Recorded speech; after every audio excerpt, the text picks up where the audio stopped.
Okay, so in this part, I want to explain some aspects about the different church models. How do we get to where we are now? Obviously, the church was born in the book of Acts.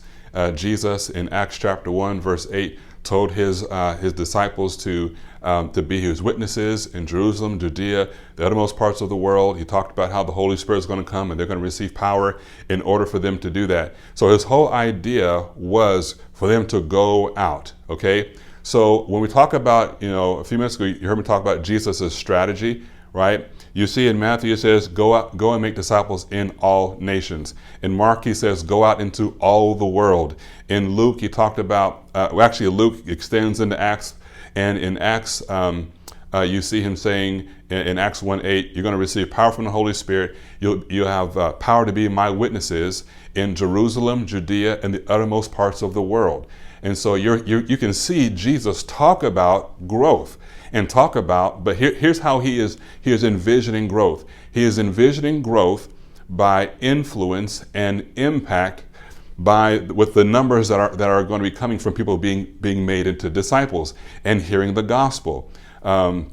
In the Gospel of John, after the resurrection, John 20, verse 21, Jesus tells his disciples, as the Father has sent me, so I'm sending you. And so Jesus has this whole sending message we see throughout the Gospels, and even in the book of Acts, we see the effects of him sending his disciples or his apostles out. And here's the key. Here's one of the differences. They did not go to plant churches. Nowhere do you see Jesus talking to his disciples about going to plant churches. Instead, they were planting the gospel. And when you plant the gospel, churches emerge. And so when you're planting the gospel and people are getting saved, and now you're making disciples, when you make disciples, churches emerge. And I heard one person say that you can plant a church and not have disciples, right? But when you plant the gospel and you start with disciples, you will always have churches that come from that. And so that's what Jesus' growth strategy, if we want to call it that, his growth strategy. But he wasn't just trying to have a strategy for growth. His strategy was world impact. It was world impact and global influence. And the strategy is, if you're just making disciples, just do that, I will build my church.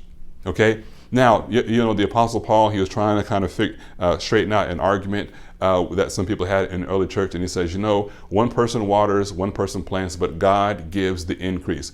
There is an aspect of kingdom growth that only comes by the work of God's Spirit.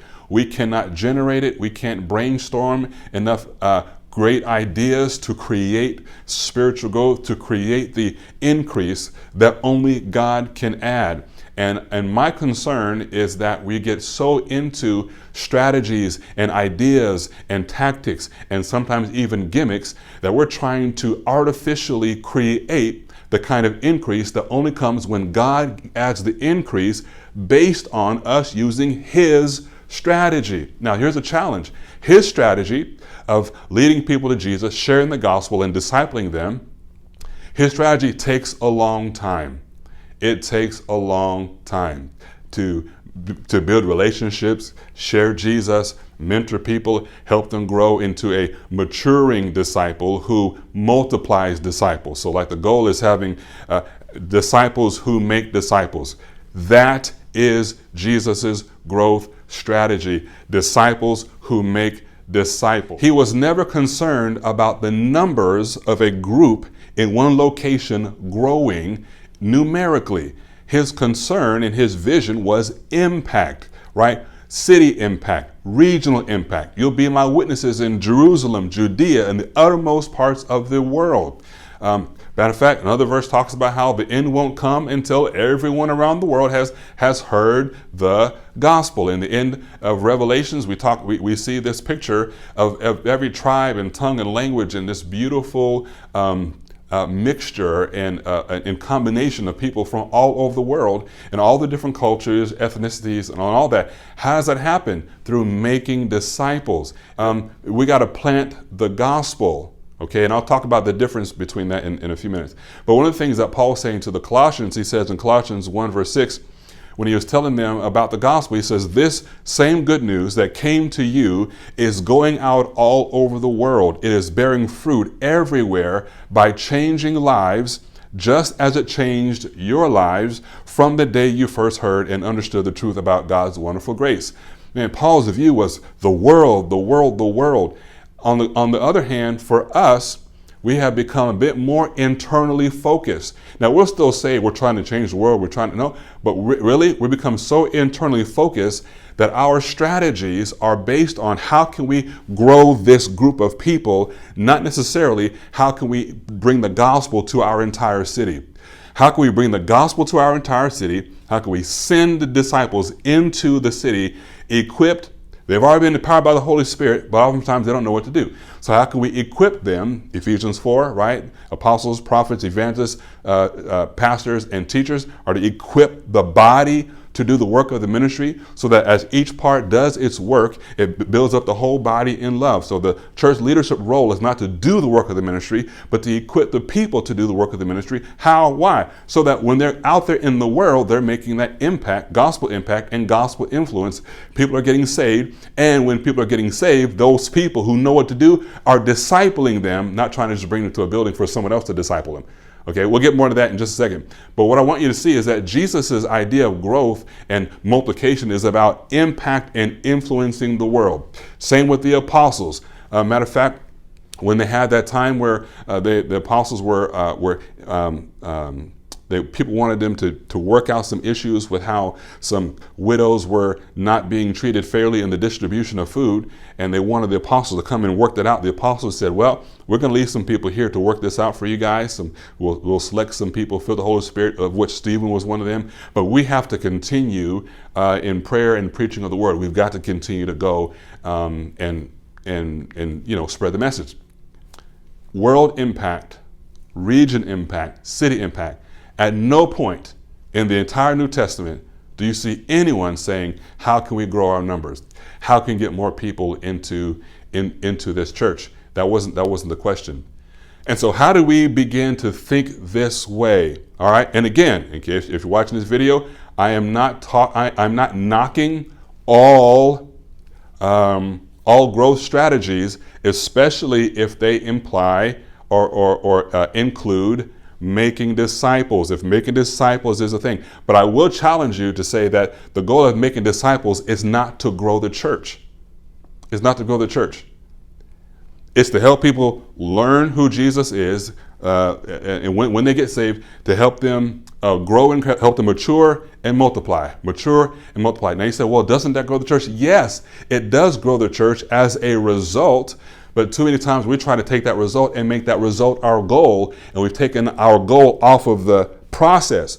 Our goal should be to do the process, because that's what Jesus told us to do. He told us to make disciples. That's the process of advancing the kingdom. Now I'm throwing that word in there now because I'm using that indifferently. When you're looking at advancing the kingdom, the goal is to make disciples and advance the kingdom by so that the hearts of men, women, boys, and girls are open to Christ, and that message of the gospel is being shared from one believer to an unbeliever who eventually becomes a believer, and that advances the kingdom. That does not mean a church attendance increases. And see, if you only measure kingdom growth by church attendance, your measurement is going to be off. As a matter of fact, there are churches that can grow in number, and the spiritual climate of the city has not changed at all, because so many churches are growing not because Big C, when people get saved and are added to the kingdom, Big C church grows. All right, Big C church grows. But a lot of our strategies are based just on our congregation. All right, and so when as a matter of fact, if you look right now, you can even Google this: the top 100 fastest growing churches in America.